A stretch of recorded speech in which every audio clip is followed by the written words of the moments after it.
미국 서부 여행 필수 여행지 중 하나인 요세미티 국립공원. 저도 이번에 처음으로 요세미티 국립공원에 다녀왔는데요. 운이 좋게도 하프돔 정상까지 다녀올 수 있었습니다.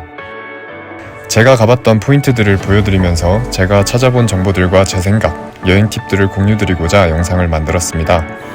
그런데 요세미티 국립공원은 여름 방문 시 예약을 하지 않으면 공원 입장조차 못하고 돌아가야 한다는 사실 아시나요? 이번 여름에 요세미티 국립공원 방문을 계획 중이신 분들이 많을 텐데요. 이번 영상 보시고 잘 준비하셔서 입구에서 되돌아가는 일이 없길 바랍니다.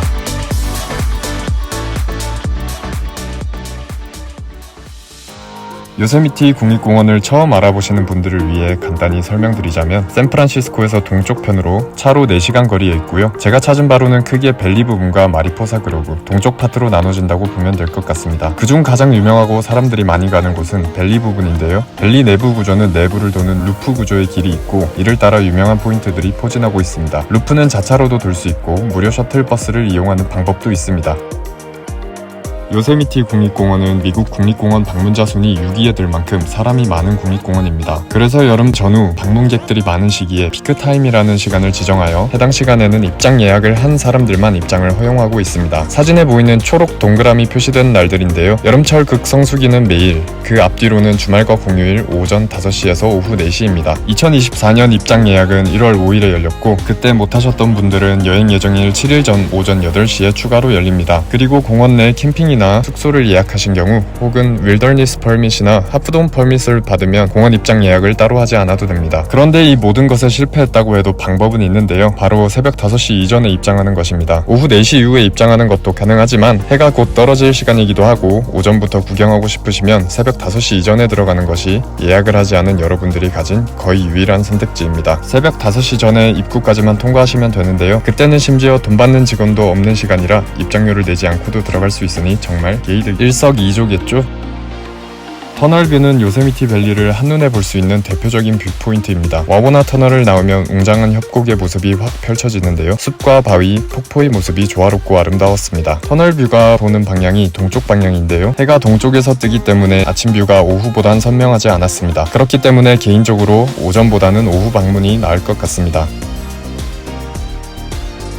요세미티 폭포는 북미에서 가장 높은 폭포라고 합니다. 어퍼, 미들, 로어로 나누어져 있는데 저는 로어펄 아래쪽만 다녀왔습니다. 경사는 거의 없는 편이어서 산책 삼아서 아주 쉽게 다녀올 수 있고요. 숲길이 평화롭고 좋았습니다. 이곳은 어쩌다가 지나갔던 곳인데요. 특정한 이름도 없는 그냥 강가 옆이라 그런지 메모리얼 연휴에도 불구하고 사람들이 별로 없고 정말 한가하고 평화로운 곳이었습니다. 유명한 스팟을 가면 사람들이 너무 많기 때문에 이런 것도 좋을 것 같아서 소개드렸습니다. 거울처럼 환영이 비친다고 해서 미러 레이크입니다. 막상 가보니 환영이 그렇게 잘 비치진 않았는데요. 가볍게 조금 운동 삼아 트레일도 가고 싶고 물놀이도 하고 싶다면 가볼 만한 곳인 듯 합니다. 참고로 봄에는 눈 녹은 물이어서 얼음장처럼 차갑습니다. 요세미티에서 제가 가장 추천드리는 트레일인데요. 그 이유는 폭포를 맞으면서 산행을 하는 특별한 경험을 할 수 있기 때문입니다. 무더운 산행에서 그야말로 미스트처럼 뿌려주는 물은 정말 시원하고요. 무지개와 폭포의 모습은 아주 인상적이었습니다. 그리고 체력이 된다면 두 종류의 폭포를 볼 수 있는 트레일이라 정말 알찬 트레일입니다. 하지만 생각보다 경사가 가팔라서 조금 힘들 수는 있습니다. 첫 번째 폭포인 버너폴 아래까지는 초보도 힘들지만 갈만한 것 같고요. 왕복 2시간 정도로 잡으면 될 것 같습니다. 거기서 조금만 더 고생하면 폭포 위쪽까지도 갈 수 있는데요. 여기까지는 왕복 3시간 정도 잡으시면 될 것 같습니다. 버너펄에서 네바다펄까지 올라가려면 계단을 꽤나 더 올라야 하는데요. 네바다펄 위에서 간식을 먹으면서 보는 경치도 정말 좋으니 체력이 되신다면 네바다펄까지도 올라가 보시길 추천드립니다. 여기서 꿀팁, 버너펄에서 무지개를 보고 싶으신 분들이 많을 텐데요. 계절별로 조금씩 다르겠지만 제가 방문했던 5월 기준으로 말씀드리면 2시에서 3시에 버너펄에 가면 좋을 것 같습니다. 지금 이 영상이 오전 11시에 찍은 영상이고 이 영상이 4시 15분에 찍은 영상입니다. 해가 동쪽에서 서쪽으로 가면서 무지개는 반대로 서쪽에서 동쪽 방향으로 이동하니 이런 사진을 찍고 싶다면 방문 시간과 각도가 중요하겠죠?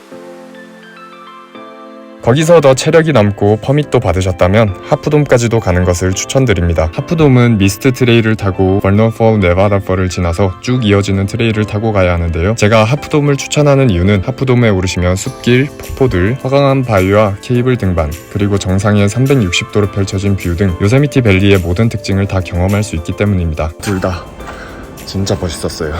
요세미티 와서 한국 같고 속리산 비슷해가지고 그렇게 감흥을 못 느꼈었는데 폭포 트레일을 타니까 왜 요세미티에 유명한지 알 것 같아요. 끝까지 가보진 않았지만 요세미티 오실 분들은 제 생각엔 미러 레이크 안 가도 될 것 같고 미스트 트레일 추천합니다.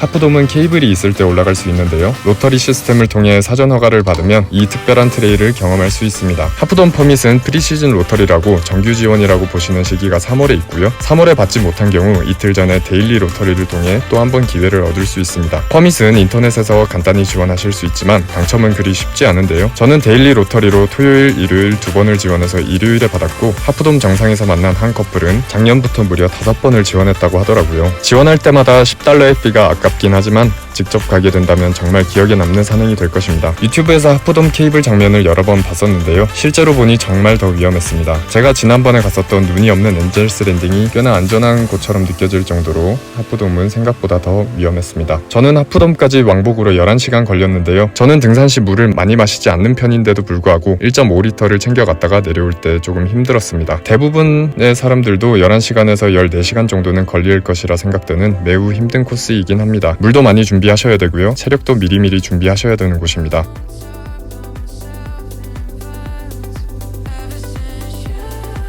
기타 제가 찾아본 것은 아니지만 찾아봤던 정보, 들었던 정보들을 공유드리자면 홀스테일 펄은 2월의 특정 시기에만 햇빛이 폭포를 비춰서 불이 흐르는 것 같은 모습을 볼 수 있다고 합니다. 약간의 보정 효과가 큰 것 같기도 한데요. 2월에 가시는 분들은 꼭 볼만한 장면인 듯 합니다. 저는 하프돔에 갔기 때문에 가지 않았지만 등산 없이 높은 곳에서 한눈에 요세미티를 보고 싶다면 글레이셔 포인트를 꼭 가보시길 바랍니다. 주차장에서 내리면 거의 바로 앞에서 볼 수 있다고 하네요. 하지만 참고로 글레이셔 포인트 가는 길은 요세미티 밸리 바깥쪽에서 시작해서 1시간 걸리니 왕복으로 적어도 3시간은 잡으시는 게 좋을 겁니다.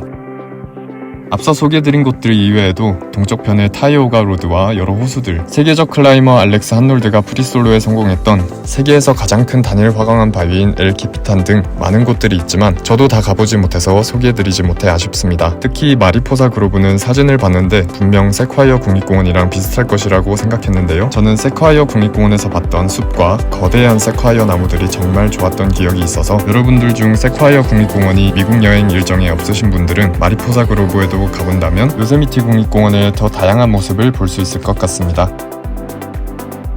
저는 미국 서부의 많은 국립공원들을 가봤지만 요세미티 국립공원은 처음이었는데요. 라스베가스 주변의 다른 국립공원들과는 달리 초록초록한 숲과 시원한 폭포들이 인상적이었습니다. 개인적으로 요세미티 국립공원의 매력은 어떤 한 부분이 극히 아름답거나 한 것이 아니라 이 모든 것들이 모여있어 조화롭고 더욱 아름다운 곳이라는 생각이 들었습니다.